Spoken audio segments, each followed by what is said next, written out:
Good morning, student. This video is for class 10th. Chapter name Sectors of Indian Economy. In the last video, we'll talk about the sectors, which are the primary sector, secondary sector, tertiary sector, all the three sectors. In this video, we'll talk about this is topic number 2, importance of tertiary sector and employment. Tertiary sector means which sector gives service to the others. Banks, teachers, doctors, nurses, they are giving services to the others. They are coming in the category of the tertiary sector. Insurance sectors, banking sector, they are coming in the category of the tertiary sector. So now we talk about the from 1970 to 2000 there is enormous growth. 1970 के बाद 2010 तक एनर्मस growth देखी गई है tertiary sector में. Tertiary sector में मतलब लोगों का आना बहुत बढ़ता गया. उसके पीछे कई बहुत से रीज़न थे. उसके पीछे एक मेन रीज़न ये था कि लोगों के पास लैंड कैपेबिलिटी कम होती जा रही थी, तो लोग जो है एग्रीकल्चर को छोड़ के टर्सरी सेक्टर की तरफ मूव करते गए. और लोगों को कुछ सिक्योर जॉब चाहिए थी, तो लोग टर्सरी सेक्टर की तरफ मूव करना ज़्यादा पसंद करते हैं. अगर आज का सिनारियो भी बात करें तो लोग टर्सरी सेक्टर की तरफ ज़्यादा से ज़्यादा मूव कर रहे हैं.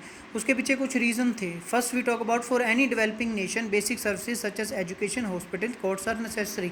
ये सब चीज़ें जो हैं किसी भी कंट्री के लिए बहुत नेसेसरी होती हैं. चाहे वो हॉस्पिटल है, चाहे वो एजुकेशन है, चाहे वो कोर्ट्स है, all things are necessary. In a developing country the government has to take responsibility for the provision of these services. तो गवर्नमेंट की ये जिम्मेवारी बनती है, एक रिस्पॉन्सिबिलिटी बनती है कि लोगों तक ये सर्विसेज पहुंचाई जा सकें, लोगों तक ये सर्विसेज पहुंचे, टर्सरी सेक्टर की सर्विसेज पहुंचे. तो ये इस गवर्नमेंट की सारी जिम्मेवारी है. तो कहीं ना कहीं एजुकेशन को बढ़ाना था, हॉस्पिटल्स को बढ़ाना था.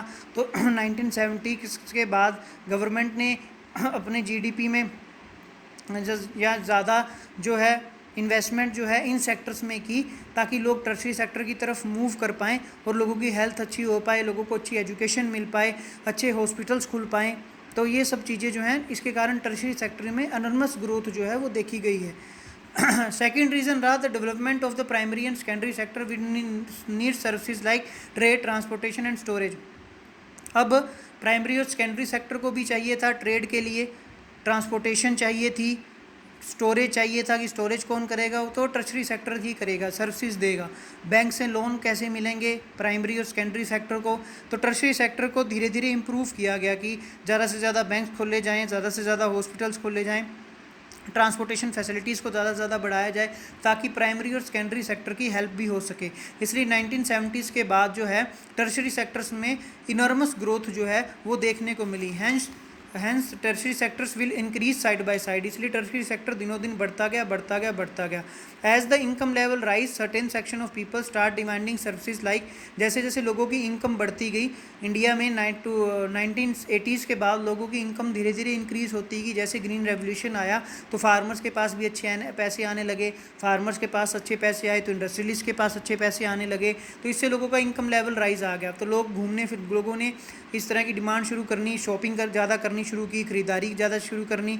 तो वो सर्विसेज का काम है. टर्सरी सेक्टर जो है धीरे धीरे इंप्रूव करने लगा, टूरिज़्म की ज़्यादा डिमांड करने लगी. तो धीरे धीरे इसके कारण टर्सरी सेक्टर जो है वो कहीं ना कहीं एक्सपेंड होने लगा.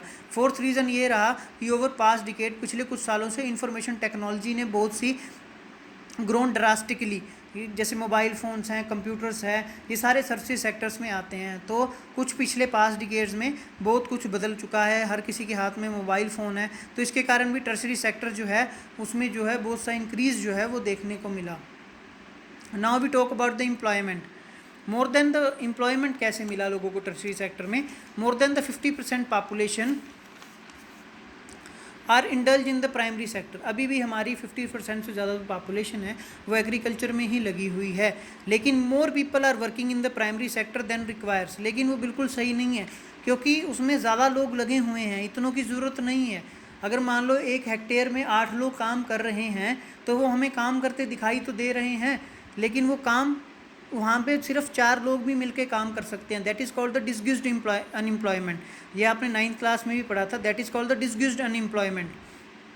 तो if some are removed from the production, अगर मान लो 1 हेक्टेयर में 8 जने लगे हुए हैं, तो अगर उसमें से 4 को हटा भी लिया जाए तो प्रोडक्शन पे कोई फ़र्क नहीं पड़ेगा. उन 4 को टर्सरी सेक्टर की तरफ मूव किया जाए तो the production will not be affected. Production उतनी होनी है. तो this is called the disguised unemployment, छिपी हुई बेरोज़गारी. हमें दिखेगा कि वो लोग काम में लगे हुए हैं, लेकिन वो काम में नहीं लगे हुए होते. सिर्फ हमें दिखता है कि वो लोग काम में लगे हुए हैं। Next is how to increase employment. Government employment को किस तरह इंक्रीज करे। अगर प्राइमरी सेक्टर है, मान लो एग्रीकल्चर है, एग्रीकल्चर में लोगों को अच्छी ग्रोथ दे, लोगों को कुछ और वेज बताए जिससे वो अपनी प्रोडक्शन को इंक्रीज़ कर सकते हैं। इस तरह के क्रॉप्स के बारे में बताना चाहिए जिससे वो अपनी प्रोडक्शन को इंक्रीज़ कर पाएँ कहीं ना कहीं। जैसे we can take example of the NREGA एक स्कीम शुरू की गई थी कांग्रेस पार्टी की तरफ से, national rural employment guarantee act. ये गाँवों के लिए था जिसमें 100 दिन का काम मिलेगा। उसमें 1 दिन की दिहाड़ी होती थी लोगों को, 1 दिन की वेजेस मिलती थी लोगों को, तो 100 दिन काम दिया जाता था। अगर कोई भी अगर नहीं दिया गया 100 दिन का काम तो उन्हें पैसे जो है वो देने होते थे। 100 दिन का काम कैसा भी हो सकता है, खेतों में काम करना पड़ सकता है, यहाँ कोई सरकारी काम, नालियाँ साफ़ करनी पड़ती हैं, सीवरेज का काम करना पड़ता है, कोई सड़क बनानी है, कुछ भी करना है, रोड्स बिल्ड करनी है, कुछ भी करना है, तो उसके अकॉर्डिंग वो काम दिया जाता था। If the government fails to do so, अगर गवर्नमेंट उन्हें 100 दिन का काम नहीं देती थी, then unemployment allowance is given, तो उन्हें अनएम्प्लॉयमेंट अलाउंस जो है वो दिया जाता था। वो कितना है, वो एक गवर्नमेंट, स्टेट गवर्नमेंट्स पे जो है वो डिपेंड करता था। तो this is your next topic. In the next video we will continue our next topic. Total 4 topics हैं आपके इस चैप्टर के, 2 टॉपिक्स हो चुके हैं, 2 टॉपिक्स रहते हैं। Hope you like it. Any queries please send message in the groups. Thank you and have a nice day.